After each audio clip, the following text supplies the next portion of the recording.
Carlos e João eram pescadores experientes, homens forjados pela vida árdua nas margens do Rio Negro. A dureza de suas rotinas lhes ensinara a respeitar as forças da natureza e as lendas que corriam de boca em boca entre os ribeirinhos.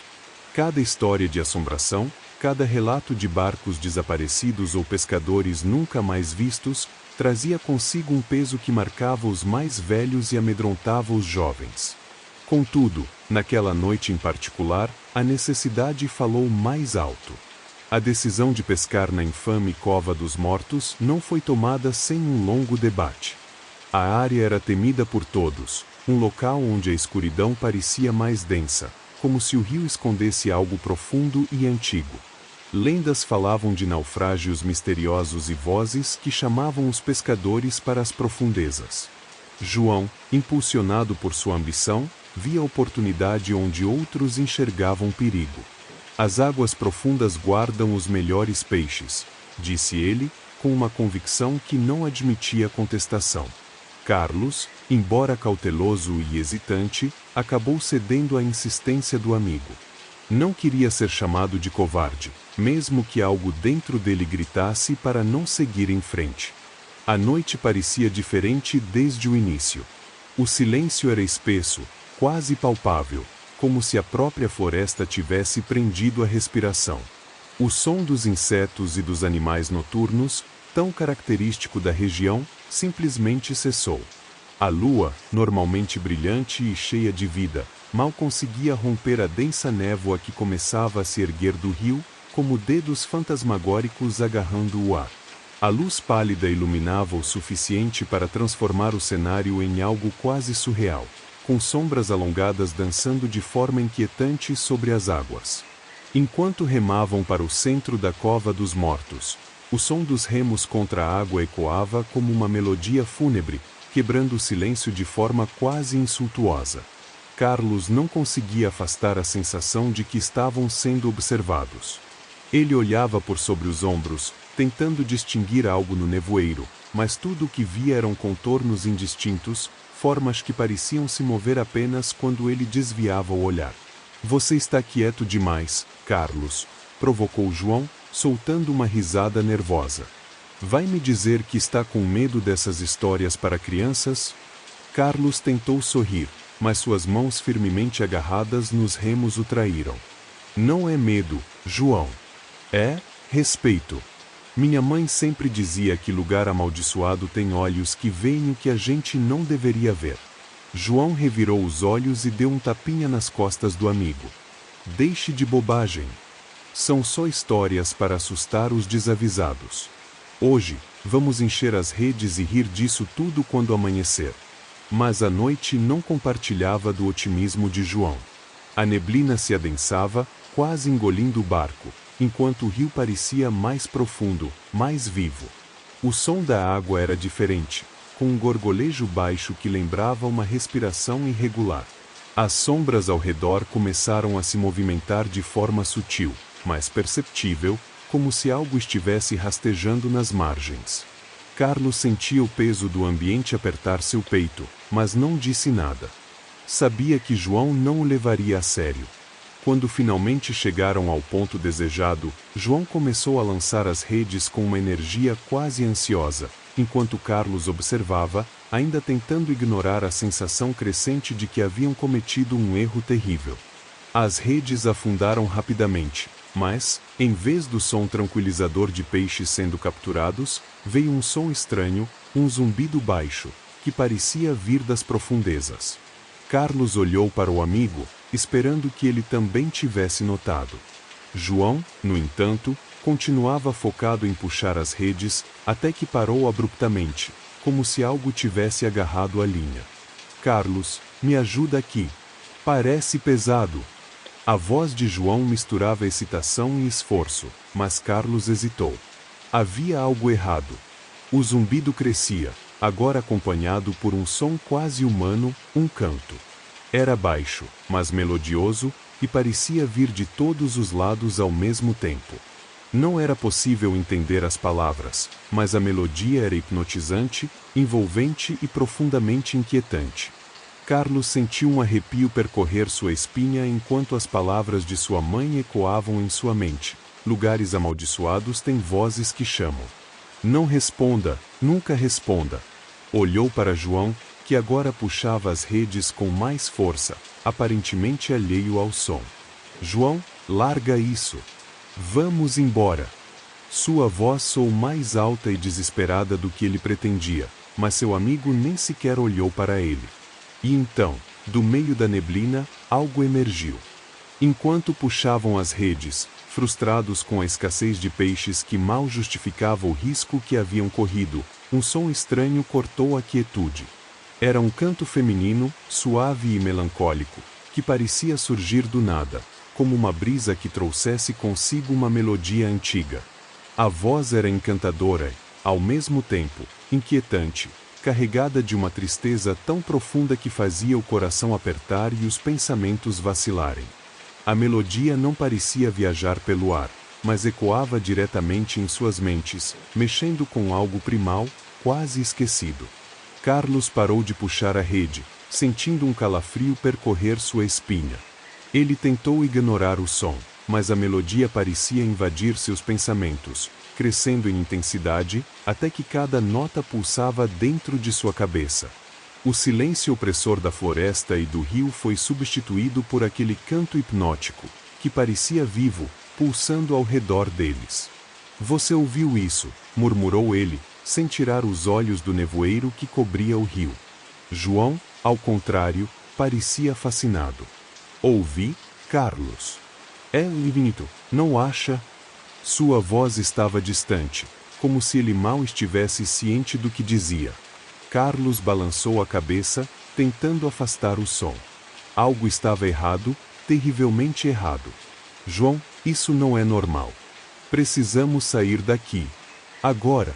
Mas João mal o escutava. Ele largou a rede e se inclinou para frente, como se tentasse captar melhor a direção do som. Pode ser alguém precisando de ajuda, Carlos. Não podemos simplesmente ignorar. Antes que o amigo pudesse protestar, João começou a remar na direção da voz. Cada remada parecia um erro irreversível, o som dos remos na água ecoando como batidas de tambor em um funeral. Carlos sentia o estômago revirar à medida que se aproximavam da margem, onde a névoa parecia mais densa, quase sólida.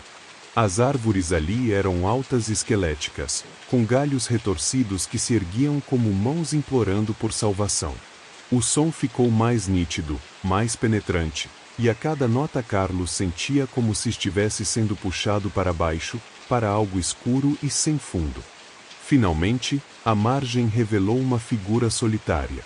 Uma mulher ajoelhada na lama, seus longos cabelos negros caindo como um véu sobre os ombros e cobrindo parcialmente seu rosto. Ela estava imóvel, quase como uma estátua, mas sua presença parecia dominar o ambiente. A pele pálida contrastava com o brilho úmido da lama, e, mesmo sem levantar a cabeça, ela emanava uma aura de algo errado. O canto cessou abruptamente, e o silêncio que se seguiu foi ainda mais sufocante. Até os ruídos do rio pareciam ter desaparecido, como se a natureza inteira tivesse parado para assistir ao que estava por vir. Carlos agarrou o braço de João com força. Não faça isso. Não chegue perto dela. Sua voz estava carregada de pânico, mas João, em um transe quase mecânico, ignorou o aviso. Ela pode estar machucada, Carlos. Não podemos deixá-la aqui sozinha. João desembarcou do barco, seus pés afundando na lama macia com um som repulsivo. Ele avançou lentamente em direção à mulher, enquanto Carlos, ainda no barco, olhava ao redor, tentando detectar algum sinal de que aquilo era uma armadilha ou um perigo maior. Tudo dentro dele gritava para fugir, mas ele não podia abandonar o amigo. Com licença, moça, você está bem? A voz de João ecoou de forma estranha na escuridão. A mulher permaneceu imóvel por um momento, antes de levantar a cabeça lentamente. Quando finalmente revelou o rosto, Carlos sentiu o coração parar. Os olhos dela eram profundos e negros, tão negros que pareciam não ter fim, como se ele estivesse olhando diretamente para o vazio. Ela não respondeu. Apenas sorriu, um sorriso que parecia mais um aviso do que um gesto de acolhimento. João hesitou por um momento, mas logo deu mais um passo em direção a ela.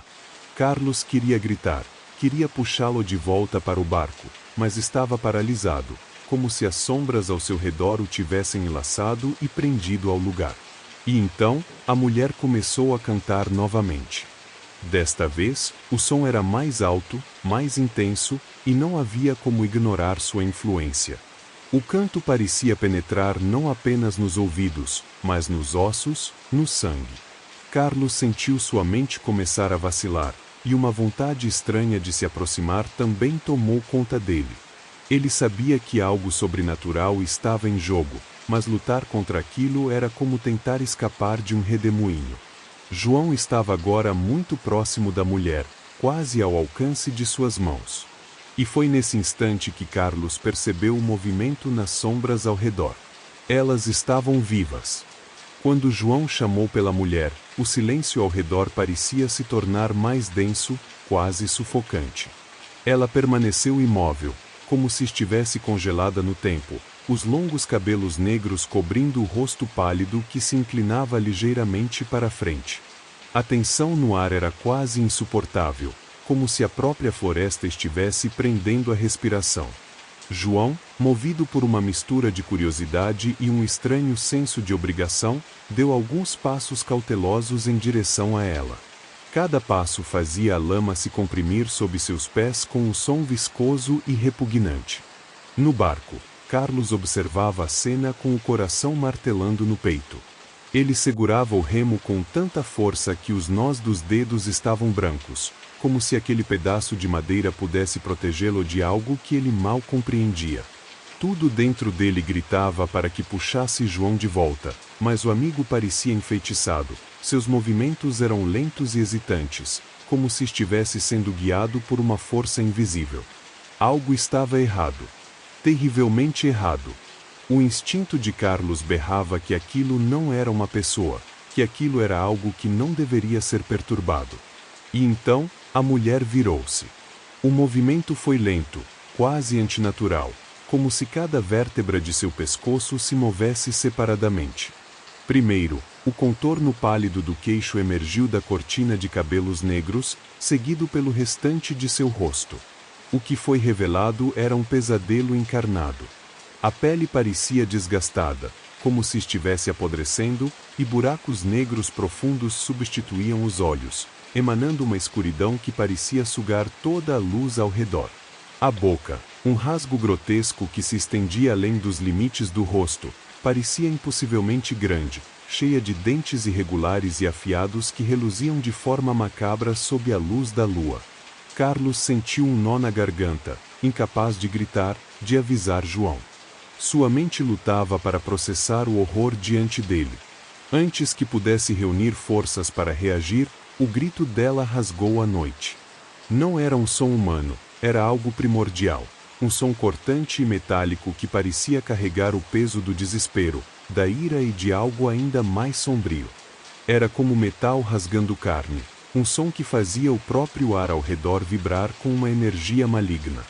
O grito parecia atingir diretamente os ossos, e Carlos sentiu uma pontada de dor aguda na cabeça, como se milhares de agulhas perfurassem seu crânio ao mesmo tempo. João mal teve tempo de reagir. Ele deu um passo para trás, mas seu movimento foi interrompido quando algo emergiu da água.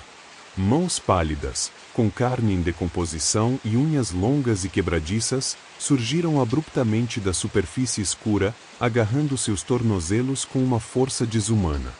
A água ao redor borbulhava como se estivesse fervendo, e um cheiro insuportável de putrefação tomou conta do ar. As mãos tinham uma textura doentia, entre o visco e o apodrecido, e os dedos fincavam-se na carne de João com força suficiente para arrancar sangue. Carlos! Me ajuda! O grito de João foi um misto de pavor e dor, ecoando pela margem e pelo rio. Ele lutava para se soltar, chutando desesperadamente, mas as mãos que o seguravam eram como garras de ferro, implacáveis. Cada movimento que fazia parecia apenas atraí-lo mais para a água, que agora se agitava violentamente, como se estivesse viva. Carlos, no barco, foi tomado por um pânico paralisante. Ele queria saltar para ajudar o amigo, mas algo mais forte o mantinha preso. O medo de que aquelas mãos, ou algo ainda pior, surgisse para arrastá-lo também. O remo em sua mão tremia, e sua mente gritava para que fugisse, mas o som do grito de João o puxava de volta à realidade. O amigo estava sendo puxado para o rio, seu corpo já metade imerso, e o desespero em seus olhos era palpável. Foi então que ele viu. Ao redor da mulher, as sombras pareciam se mover, retorcendo-se como serpentes em um balé sinistro. Elas não eram sombras normais, pareciam vivas, pulsando com uma energia maligna.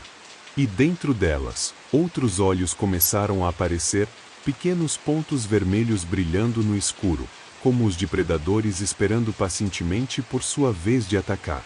A mulher riu, uma risada baixa e gutural que parecia se sobrepor ao grito de João e ao rugido do rio. Carlos finalmente reuniu forças para agir, mas sabia que talvez já fosse tarde demais.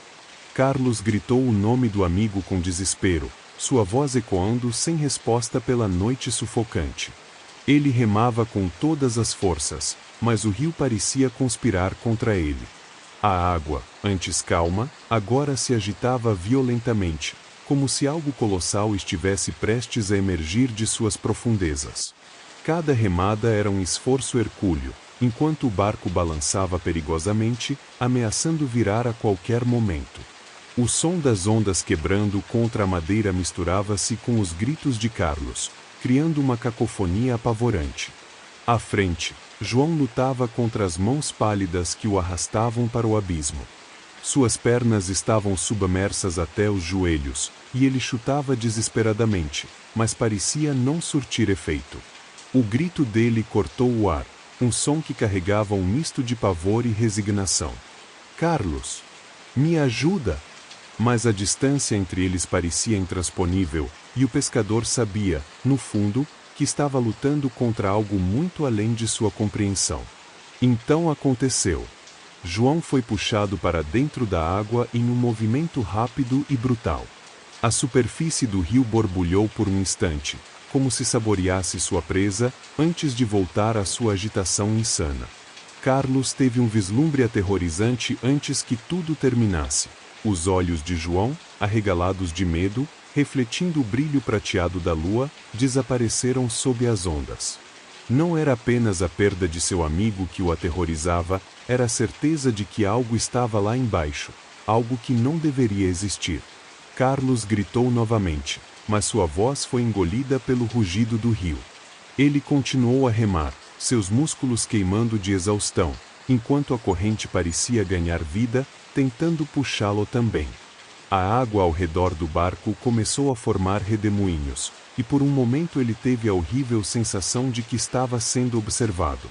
Olhando para trás, viu algo surgir momentaneamente na superfície, não o rosto de João, mas uma sombra disforme, com olhos brilhantes que o encaravam antes de desaparecer novamente nas profundezas. O grito da mulher ecoava ao longe, cortante e sobrenatural, misturando-se ao caos da água. Era um som que parecia zombar dele, como se estivesse se deliciando com seu desespero. Carlos sentiu a mente vacilar, como se a voz o puxasse para a loucura. Ele tentou ignorá-la, focando-se no movimento do remo, mas era impossível escapar do peso daquela presença que parecia cercá-lo. Enquanto remava freneticamente, a neblina começou a dissipar, como se a própria noite estivesse recuando após cumprir sua função. O rio, gradualmente, voltou à sua calma traiçoeira, mas algo havia mudado. A floresta, as sombras, o próprio ar, tudo parecia carregado de um silêncio opressor, como se o ambiente estivesse em luto por algo antigo e maligno. Carlos olhou ao redor, seu peito arfando, mas não havia sinal de João ou da mulher. Apenas o vazio. Ele estava sozinho, perdido no meio do rio, cercado por águas que agora pareciam infinitas. A lua brilhava solitária no céu, mas sua luz era fria e distante, incapaz de aquecer o horror que queimava dentro dele.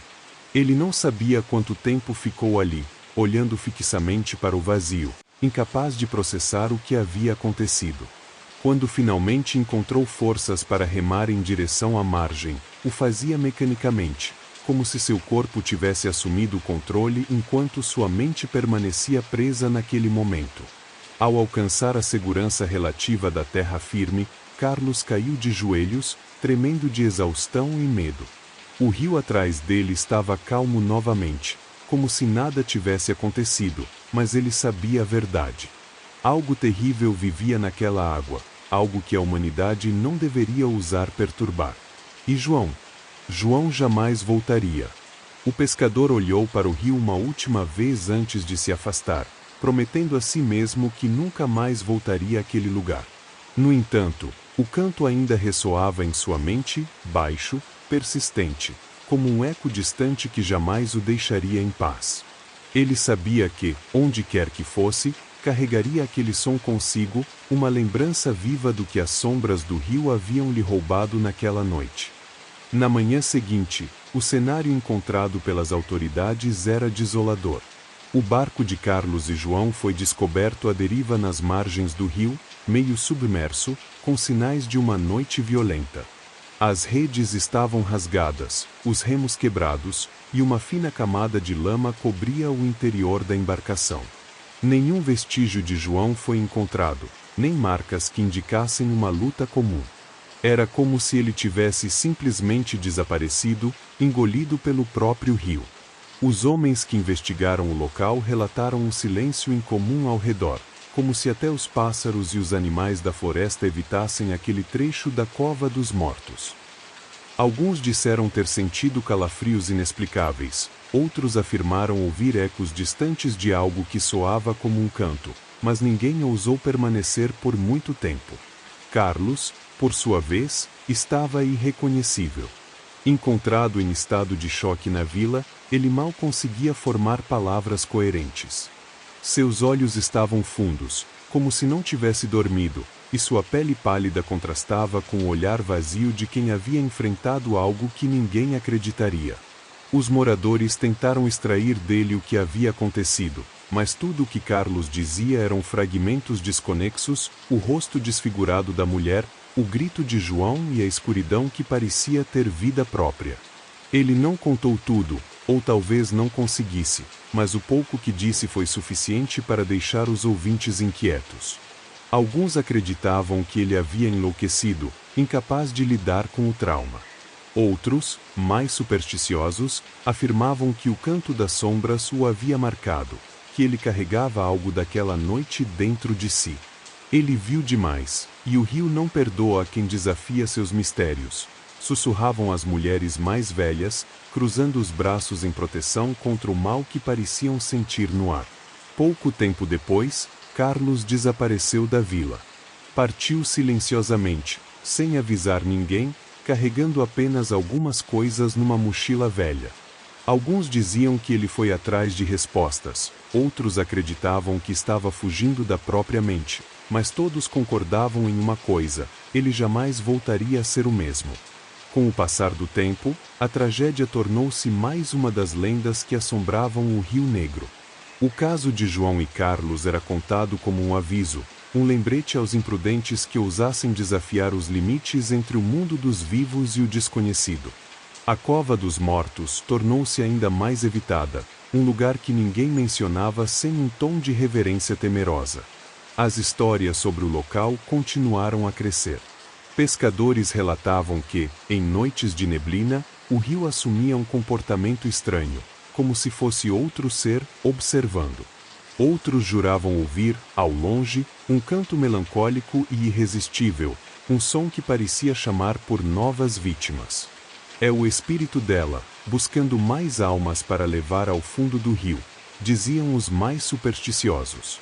A vila nunca esqueceu o nome de Carlos e João, mas suas histórias passaram a ser envoltas em camadas de mistério e exagero. No entanto, uma coisa era certa para os moradores: o rio tinha suas próprias regras, e aqueles que ousassem ignorá-las estavam fadados a se tornarem parte de suas lendas sombrias. Assim, a Cova dos Mortos permaneceu como um lembrete silencioso de que alguns segredos jamais devem ser desafiados.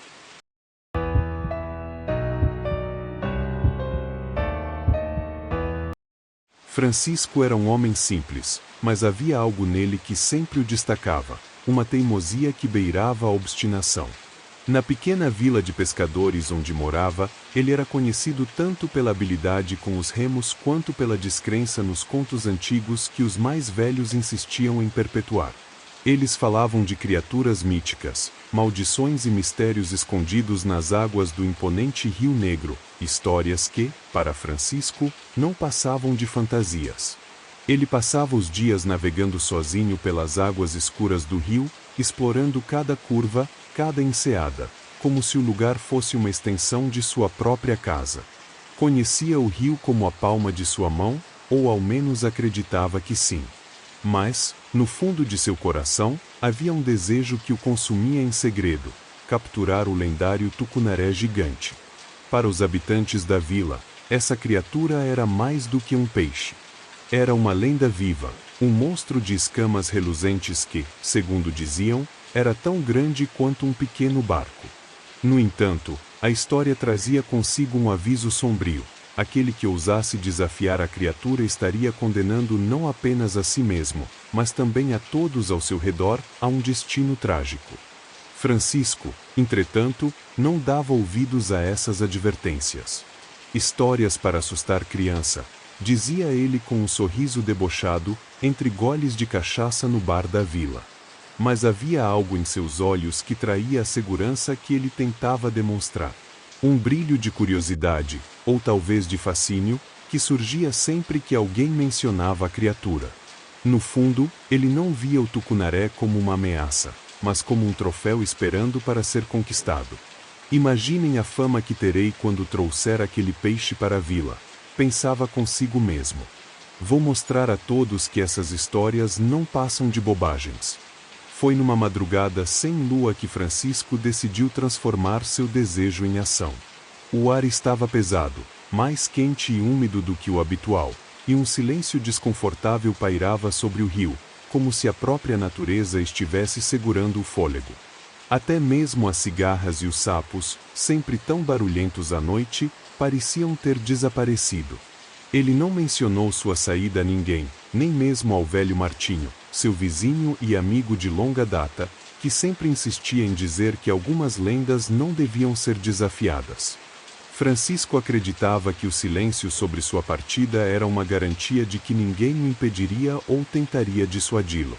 Com sua velha canoa de madeira, remos gastos pelo uso constante, e um conjunto de anzóis reforçados que ele mesmo havia preparado, Francisco remou em direção a uma enseada remota.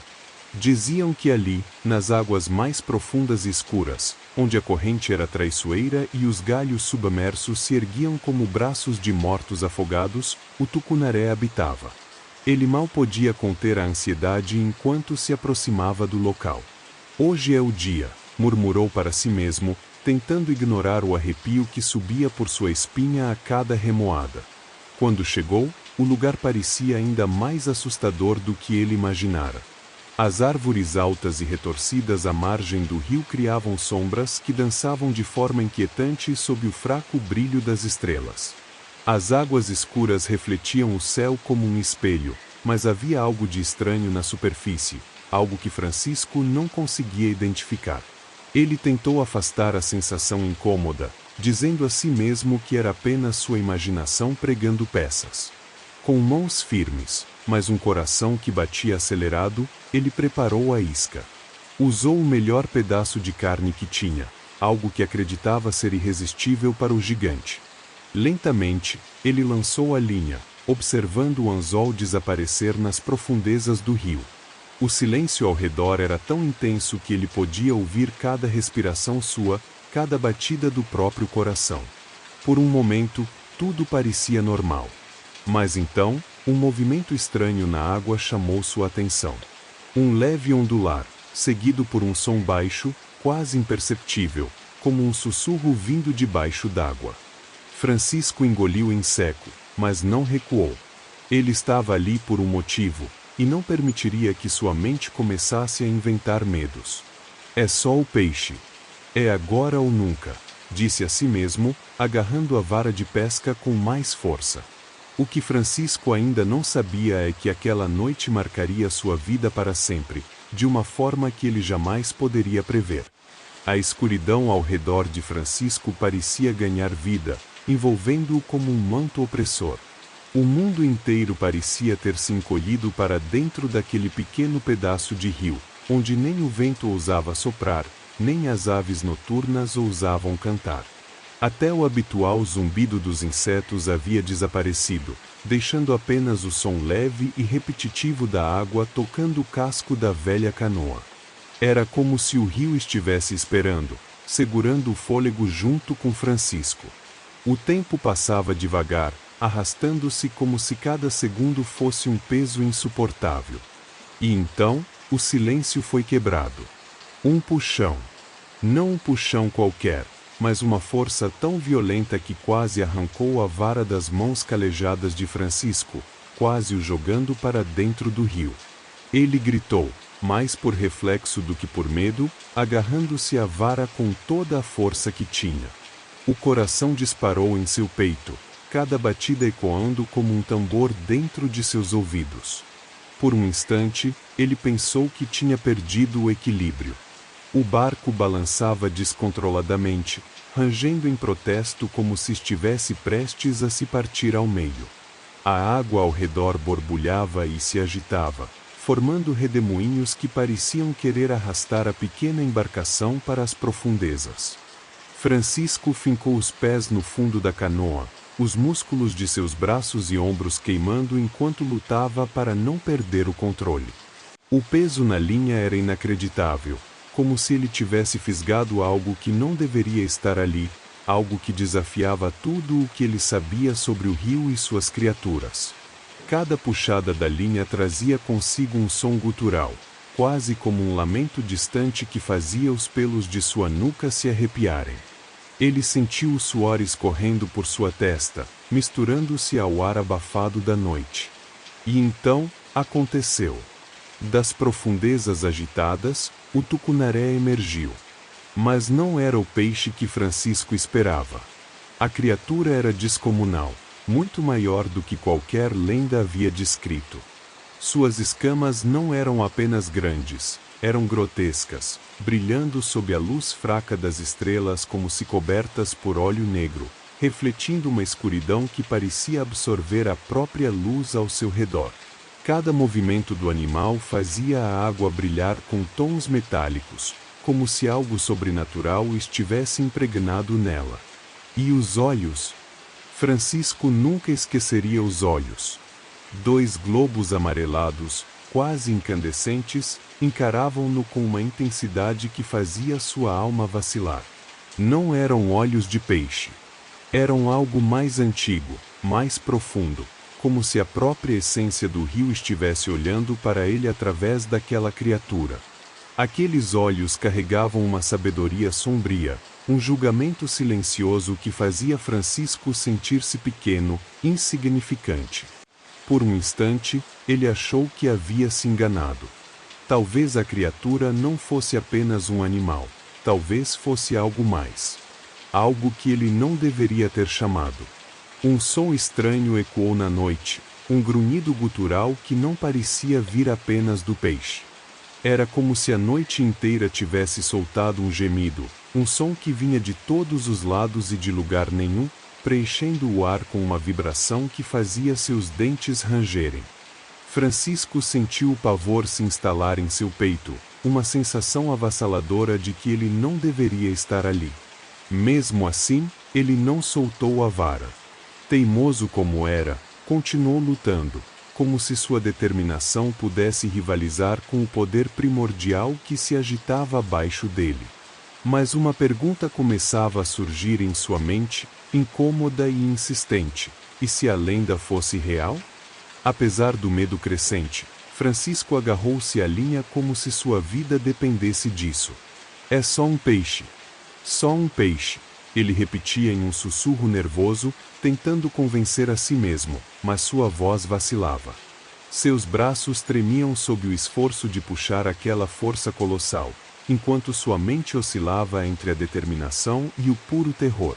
Cada puxada parecia uma batalha, e o som do anzol raspando contra as escamas da criatura fazia o coração de Francisco disparar ainda mais.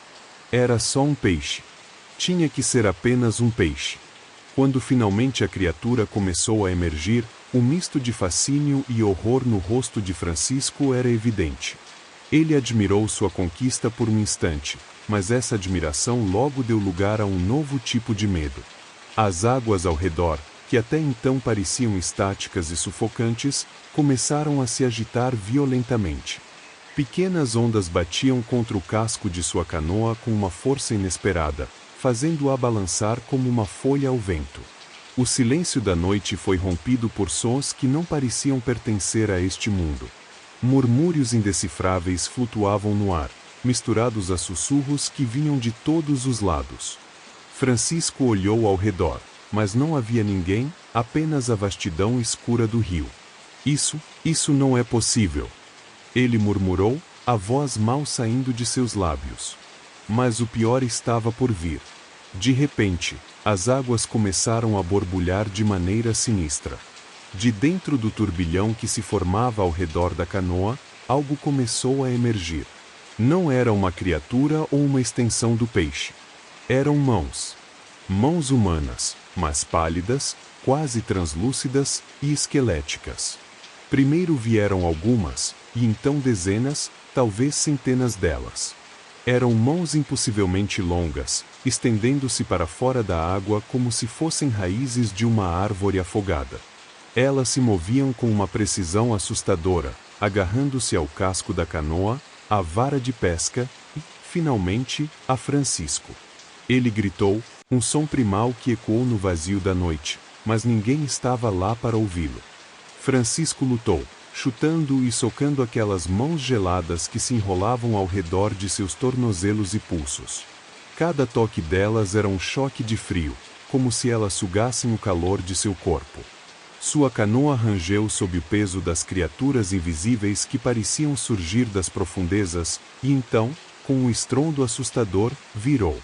Francisco foi jogado na água escura, o choque gelado roubando o ar de seus pulmões. Ele tentou nadar, mas era como se o próprio rio tivesse decidido prendê-lo. As mãos continuavam a segurá-lo, puxando-o para baixo.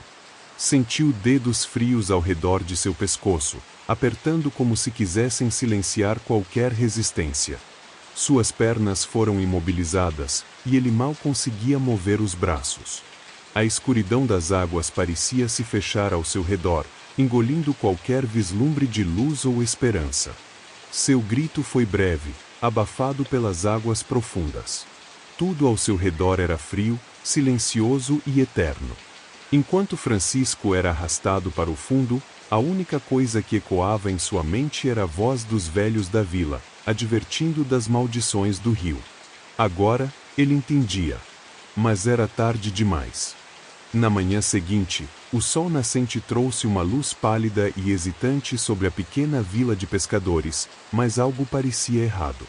A ausência de Francisco, sempre tão pontual em retornar com suas histórias e pescados, logo chamou a atenção dos moradores. No início, pensaram que talvez ele tivesse decidido prolongar sua pescaria, mas conforme as horas passavam e nenhuma notícia chegava, a preocupação começou a tomar conta. Um grupo de pescadores se reuniu na margem do rio. Entre eles estavam os amigos mais próximos de Francisco e alguns dos mais velhos da vila, aqueles que conheciam as histórias e os segredos do Rio Negro. Eles se entreolharam em silêncio, compartilhando a mesma sensação de que algo terrível havia acontecido. Sem perder mais tempo, organizaram uma busca. Subiram em suas canoas e começaram a vasculhar o rio, remando em silêncio, com os olhos atentos à água, que parecia mais escura e ameaçadora do que o habitual. Depois de horas remando sob o sol quente, um dos pescadores avistou algo à deriva, mais adiante. Lá! Gritou, apontando para uma forma que flutuava no horizonte do rio. Conforme se aproximavam, o ar ao redor parecia ficar mais pesado, como se o próprio rio quisesse impedir que se aproximassem. Quando finalmente chegaram, a visão fez o sangue de todos gelar. A velha canoa de Francisco estava lá, mas virada de cabeça para baixo. A madeira estava marcada, cheia de arranhões profundos e sinais de algo que parecia ter tentado esmagá-la. A rede de pesca, que ele sempre mantinha em perfeito estado, estava rasgada, pendurada de maneira grotesca no casco do barco. Mas o que mais chamou a atenção foram os detalhes aterrorizantes. A rede estava manchada de sangue seco, e entre seus nós haviam pedaços de escamas negras, grandes e reluzentes, que refletiam a luz do sol como se fossem feitas de metal polido. Era impossível não notar como aquelas escamas pareciam diferentes de tudo que qualquer um deles já tinha visto. O mais velho entre os pescadores, um homem chamado Martinho, que havia avisado Francisco inúmeras vezes sobre os perigos do rio e suas lendas, ajoelhou-se ao lado da canoa. Ele pegou uma das escamas entre os dedos, examinando-a de perto. Seu rosto, já marcado pelo tempo, ficou ainda mais pálido. Sem dizer uma palavra, deixou a escama cair no chão, com uma expressão sombria, fez o sinal da cruz. É a maldição, murmurou, como se as palavras fossem um peso que ele mal conseguia carregar. Os outros pescadores olharam para ele, esperando alguma explicação, mas Martinho apenas balançou a cabeça em silêncio. Eu avisei, disse finalmente, sua voz quase inaudível.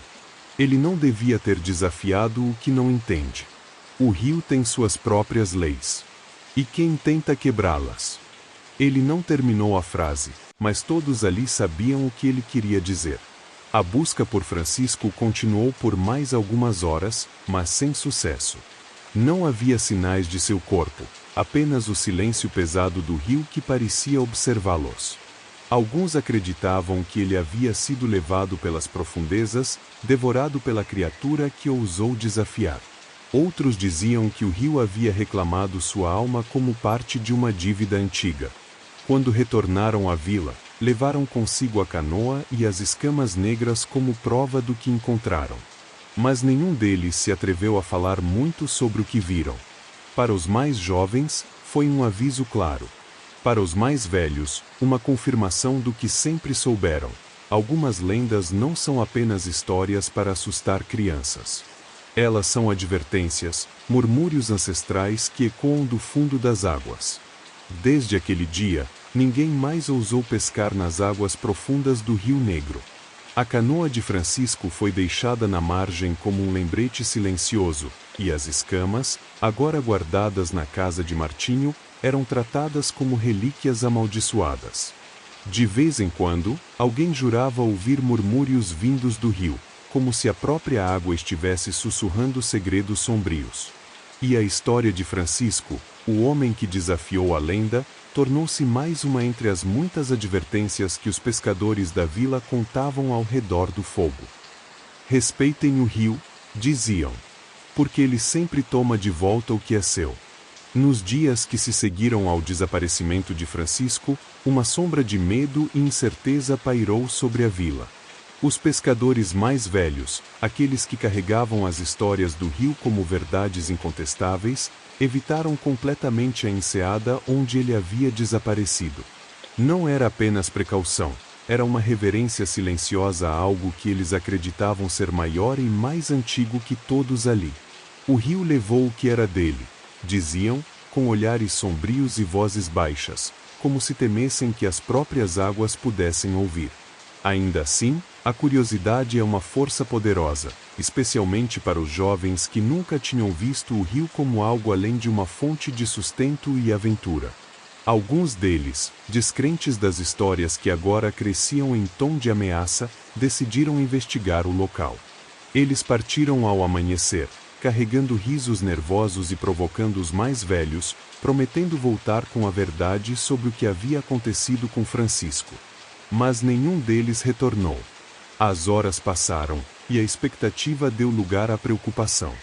Os rostos antes despreocupados dos jovens começaram a ser lembrados em conversas sussurradas, enquanto as mães esperavam ansiosas na margem, chamando seus nomes em vão. A noite chegou, trazendo com ela um silêncio opressivo, quebrado apenas pelo som distante e constante do rio, como um sussurro interminável. Quando o segundo dia amanheceu e ainda não havia sinal dos rapazes, a vila caiu em um luto silencioso. A ausência deles não foi apenas um alerta, foi uma confirmação do que muitos temiam. O rio, outrora uma extensão do cotidiano da vila, agora era visto como algo vivo, algo que guardava segredos perigosos e um rancor inexplicável. O local que antes era palco de risadas, histórias e aventuras tornou-se um território proibido. Até mesmo os sons do rio pareciam diferentes, mais profundos e carregados de uma energia sombria.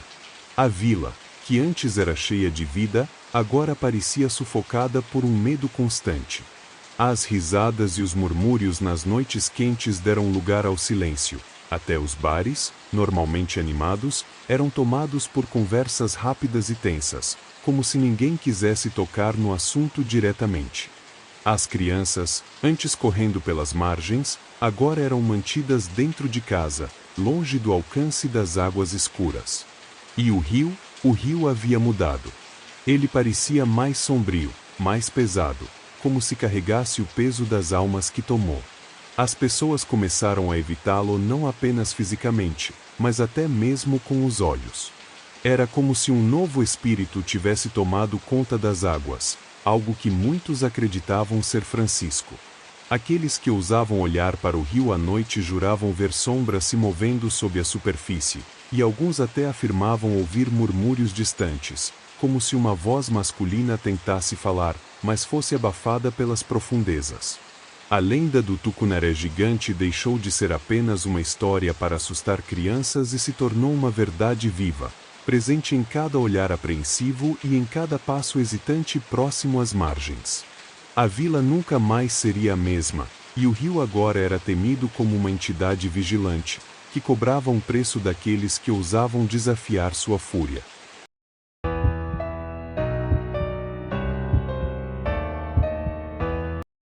Na abafada noite de outubro, Miguel, Antônio e Davi, 3 experientes pescadores que já haviam enfrentado a fúria das águas e os mistérios da selva, decidiram buscar descanso em uma pequena ilha isolada no coração do rio Solimões. Era um lugar esquecido, marcado no mapa apenas pelos mais antigos, que sussurravam histórias sobre sua existência. A ilha, escondida por densas árvores que pareciam formar um muro natural, era rodeada por águas tão calmas que refletiam o céu escuro e estrelado como um espelho. Após atracarem o barco, os 3 homens se ocuparam em montar suas redes próximas à margem, onde o frescor da brisa compensava o calor sufocante da floresta. Antônio, sempre o mais pragmático, rapidamente acendeu uma fogueira, cujas chamas lançavam sombras oscilantes nas árvores ao redor. Sentados ao redor do fogo, riram despreocupadamente enquanto compartilham histórias de encontros inusitados e até mesmo sobrenaturais que ouviram durante suas viagens. Vocês lembram daquele dia em que o boto apareceu com aquela marca estranha no corpo? Provocou Miguel, arrancando risadas dos outros 2. A brisa noturna trazia o cheiro úmido e terroso da mata, misturado ao aroma da lenha que crepitava no fogo. A sinfonia de sons naturais, os grilos, o coachar distante de sapos e o suave murmúrio do rio, criava uma atmosfera quase hipnótica. Era o tipo de noite que convidava ao descanso e à contemplação. No entanto, essa paz não duraria muito. Miguel, sempre o mais atento do grupo, franziu a testa e levantou a mão, pedindo silêncio. De início, os outros 2 o olharam com curiosidade, mas logo seguiram seu gesto, mergulhando em uma quietude tensa. Foi então que ouviram. Era um som distante, fraco, quase imperceptível, que se confundia com o vento que passava entre as árvores. Sussurros. Um som baixo, cadenciado, como se várias vozes conversassem ao longe. Eles trocaram olhares rápidos, desconfiados. Isso é o vento, declarou Antônio, embora seu tom fosse mais de autoafirmação do que de certeza. No entanto, à medida que os sussurros persistiam, o desconforto crescia. Não eram apenas sons dispersos, mas algo mais, como uma conversa em um idioma desconhecido. A cadência das vozes parecia hipnotizante e, ao mesmo tempo, perturbadora, como se carregasse um significado que seus cérebros não conseguiam decifrar. Antônio tentou quebrar o gelo. Deve ser coisa da nossa cabeça, esse silêncio faz a gente ouvir coisas, disse, soltando uma risada que ecoou de forma estranha na clareira. Mas ninguém respondeu. Miguel e Davi ainda estavam atentos aos sussurros, que agora pareciam se aproximar, embora nenhum deles pudesse dizer de onde exatamente vinham. As árvores ao redor, antes apenas um cenário natural, assumiram um ar ameaçador, como se escondessem algo que os observava com olhos invisíveis. A tensão era palpável. Miguel pegou sua lanterna e a acendeu, jogando um feixe de luz sobre a vegetação. As sombras dançaram de forma sinistra, mas não revelaram nada além do denso emaranhado de folhas e galhos. Talvez seja o eco de outra margem do rio, sugeriu Davi, mas sua voz era baixa e incerta. Apesar de todos os esforços para racionalizar o que estavam ouvindo, a sensação de que não estavam sozinhos tornou-se impossível de ignorar. Os sussurros continuavam, cada vez mais claros, como se a conversa oculta estivesse se desenrolando a poucos metros deles. O medo, que antes era apenas uma inquietação passageira, começou a se instalar profundamente. Eles não eram homens facilmente assustados, mas naquela noite, sob o manto escuro da floresta e envoltos pelos murmúrios indecifráveis, começaram a questionar se haviam cometido um grande erro ao escolher aquela ilha esquecida para descansar. A noite avançava com um peso quase tangível, e os sussurros que antes eram um incômodo distante tornaram-se mais nítidos, carregados de uma qualidade inquietante que fazia os pelos da nuca dos pescadores se arrepiarem. Pareciam mais próximos, mais urgentes, como se algo invisível estivesse se arrastando lentamente na direção deles. Miguel, que até então tentava manter a calma, sugeriu que todos se aproximassem da fogueira, como se a frágil luz das chamas pudesse afastar o que quer que estivesse lá fora. Sentaram-se juntos, mas a proximidade apenas tornava o medo mais palpável. A fogueira, que antes era um ponto de conforto, agora parecia insuficiente, lançando sombras oscilantes que dançavam nas árvores ao redor. As sombras pareciam ganhar vida, movendo-se de maneira quase independente, criando a terrível ilusão de que algo se escondia além do alcance da luz. Antônio, o mais destemido e prático do grupo, não suportou a incerteza. Ele se levantou, pegando sua lanterna e um pedaço de pau robusto que servia como uma arma improvisada. Eu vou dar uma olhada. Isso deve ser só algum animal, disse, tentando soar firme, mas sua voz traía uma hesitação incomum. Fiquem aqui. Não tem motivo para todos nós ficarmos paranoicos. Antes que pudessem detê-lo, ele desapareceu na escuridão da mata, com a luz da lanterna piscando entre os galhos. Cada segundo parecia se arrastar como uma eternidade. Miguel e Davi se entreolharam, compartilhando um silêncio pesado, enquanto o som da floresta, grilos, o vento, as águas, parecia desaparecer, substituído pelo crescente desconforto dos sussurros. O tempo parecia congelar até que Antônio finalmente emergiu da mata. Mas o homem que retornava não era o mesmo que havia partido minutos antes. Ele estava pálido como a lua cheia que espreitava por entre as árvores, com os olhos arregalados e as mãos tremendo de forma visível, mesmo sob a luz vacilante da fogueira. Vi algo, começou ele, mas as palavras saíram engasgadas, como se sua mente resistisse em formar frases que dessem nome ao que havia encontrado. Ele balançava a cabeça de forma quase desesperada, como se quisesse apagar as imagens de sua mente. Eram figuras. Altas. Magras. Elas estavam lá, paradas entre as árvores. Me observando. Por um instante, ninguém disse nada. A revelação de Antônio parecia sugar o pouco de coragem que restava no grupo. Miguel abriu a boca para perguntar mais, mas sua voz morreu antes de formar as palavras. Davi apertava o cabo do facão que carregava, seus dedos quase brancos de tanta força. Ele estava pronto para atacar, embora não soubesse o que. O silêncio entre eles foi interrompido por um som novo, risadas. Mas não eram risadas comuns. Eram agudas, desconexas, quase inumanas, como se crianças zombeteiras estivessem brincando em um lugar onde nenhuma criança deveria estar. Elas vinham de todas as direções, ou assim parecia, tornando impossível determinar sua origem. Davi cravou os olhos na escuridão, o facão erguido, enquanto gotas de suor escorriam por sua testa. Miguel, que até então tentava manter o controle, começou a rezar em voz baixa, murmurando palavras que deveriam trazer conforto. Mas sua voz tremia tanto que as orações saíam desconexas, misturando-se com os sussurros e risadas em uma cacofonia perturbadora. A sensação de serem observados tornou-se insuportável. Não havia lógica para explicar o que estavam enfrentando, mas a presença invisível ao redor parecia estar cada vez mais próxima, envolvendo-os como um predador brincando com suas presas. O fogo, agora reduzido a brasas crepitantes, parecia insuficiente para afastar a escuridão crescente. Os 3 pescadores estavam paralisados entre a necessidade de fugir e o medo de que qualquer movimento pudesse atrair o que quer que estivesse ali.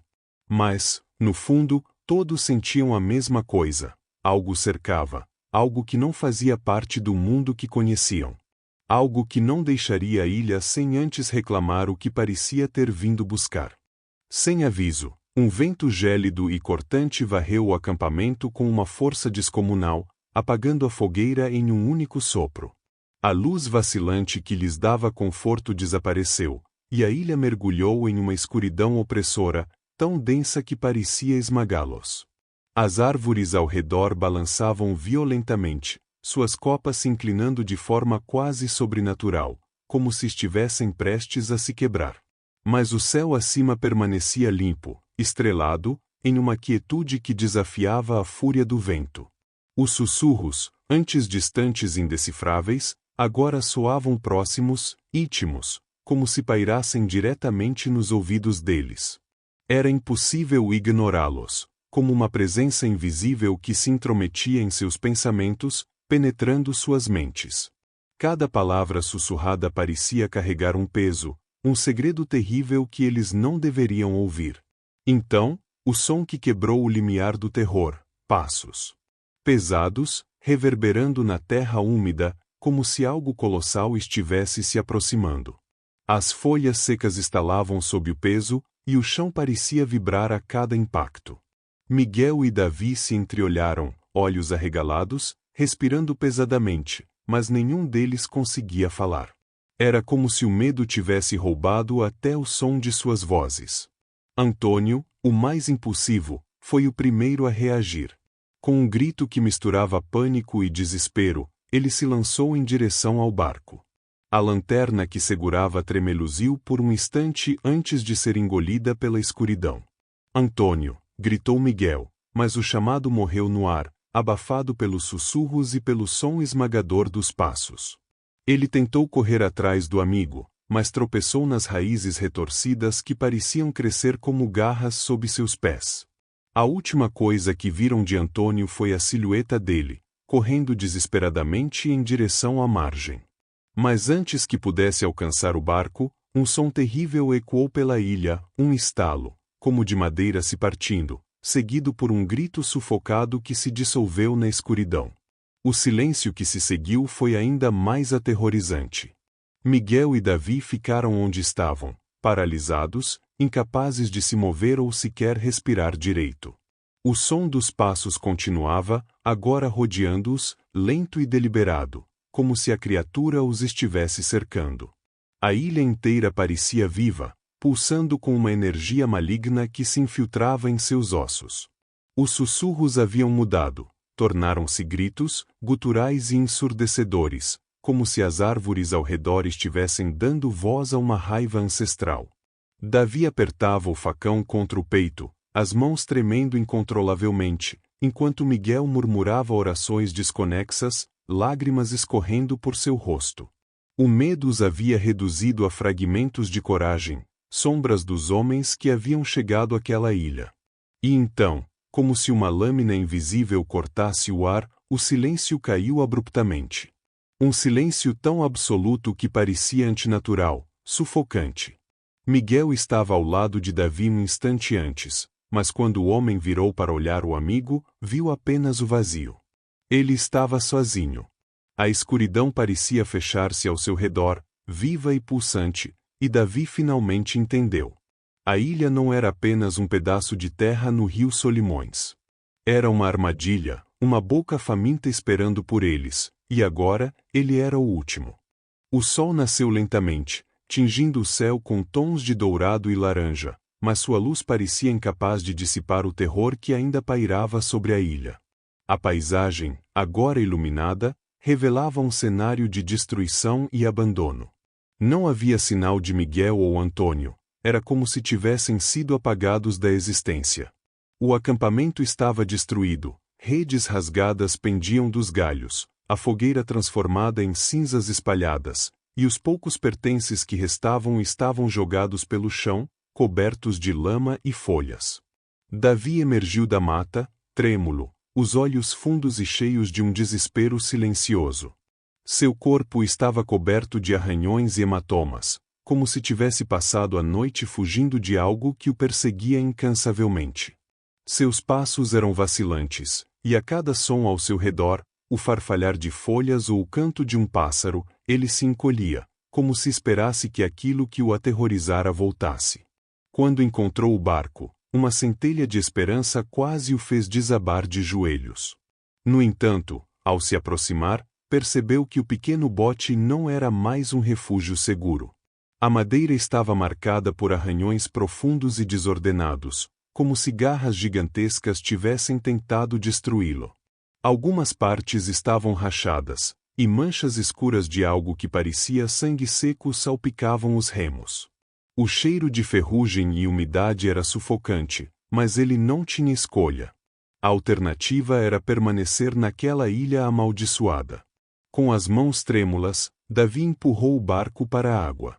Ele olhou para trás uma última vez, para a floresta que agora parecia observá-lo em silêncio. As sombras entre as árvores pareciam mais profundas, mais vivas, como se algo ainda estivesse lá, esperando pacientemente que ele hesitasse. Tremendo, ele subiu no barco e começou a remar, cada movimento uma luta contra o cansaço e o terror que quase o consumiam. Os dias que se seguiram foram um borrão. Davi vagou pelas margens do rio, sem destino, como um fantasma perdido. Seu corpo estava fraco, mas sua mente estava ainda mais destruída. Quando outros pescadores finalmente o encontraram, ele era apenas uma sombra de si mesmo, olhos vidrados, rosto sujo e palavras fragmentadas que mal faziam sentido. Eles não eram humanos. Eles vieram da escuridão. Era tudo o que ele conseguia repetir, sua voz um sussurro rouco que parecia ecoar as memórias terríveis que ele não conseguia apagar. Suas mãos tremiam incessantemente, e ele se recusava a fechar os olhos, temendo que poderia vê-lo no escuro. A história de Davi se espalhou rapidamente entre os pescadores da região, e a pequena ilha no coração do rio Solimões tornou-se um tabu. Ninguém ousava pisar ali novamente, e aqueles que navegavam perto dela faziam o possível para evitar as águas ao redor. À noite, histórias eram contadas sobre figuras magras, altas e imóveis, escondidas entre as árvores, e sussurros que pareciam surgir do próprio vento. Para os que ainda se aventuravam por aquelas águas, um aviso se tornou uma regra não escrita: nunca acampem naquela ilha. Pois todos sabiam, agora, que ela não era apenas um pedaço de terra perdido no rio. Ela pertencia a algo mais antigo, mais sombrio, algo que não deveria, e não podia, ser perturbado.